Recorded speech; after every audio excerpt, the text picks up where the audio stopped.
Hello বন্ধুরা, আজকে তোমাদের সামনে আর একটা নতুন রেসিপি নিয়ে চলে এসেছি কচু শাক দিয়ে। কচু শাকের জন্য কড়াইতে তেলটা দিয়ে দিচ্ছি, দিয়ে দিলাম শুকনো লঙ্কা, তেজপাতা, 1 চামচ জিরে,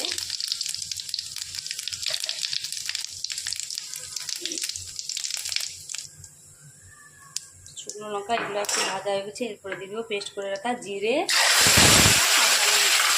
মশলাটা হালকা কষে নিয়েছি জিরে তেজপাতা মশলার জন্য, আর দিয়ে দিচ্ছি কাঁচা লঙ্কা, এটাকে পেস্ট করে নিয়েছি। এরপরে মশলাটা কষানো হয়ে গেছে। এরপরে দিয়ে দেবো সেদ্ধ করে রাখা ছোলাগুলো। এবার ছোলাটা দিয়ে একটু নাড়াচাড়া করে এরপরে দিয়ে দেবো সেদ্ধ করে রাখা কচুটা দিয়ে একটু নাড়াচাড়া করে নেব। মশলার সঙ্গে কচুগুলো ভালো করে মিক্স করে নিয়েছি। এরপর দিয়ে দেবো 1 চামচ হলুদ, দিয়ে দেবো 1 চামচ লবণ, এরপরে দিয়ে দেবো 2 চামচ চিনি স্বাদ মতন দিয়ে দিলাম চিনি। এবারে এগুলোকে মশলা আর কচুর সঙ্গে মিশিয়ে নিব। নুন হলুদ চিনিটা মিশিয়ে রেখে এরপর দিয়ে দেবো ভেজে রাখা ইলিশ মাছের মাথাগুলো।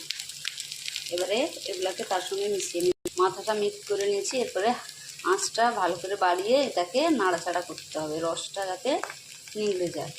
এরপরে দিয়ে দেবো নারকেল পোড়াটা, নারকেলটাকে দিয়ে এবারে মিক্স করে নিব। কচু শাকটা হয়ে গেছে, নামিয়ে নিচ্ছি। আপনারা কেমন হয়েছে কমেন্ট করে জানাবেন। সবাই আমার পেজটাকে এগিয়ে নেওয়ার জন্য ফলো করবেন।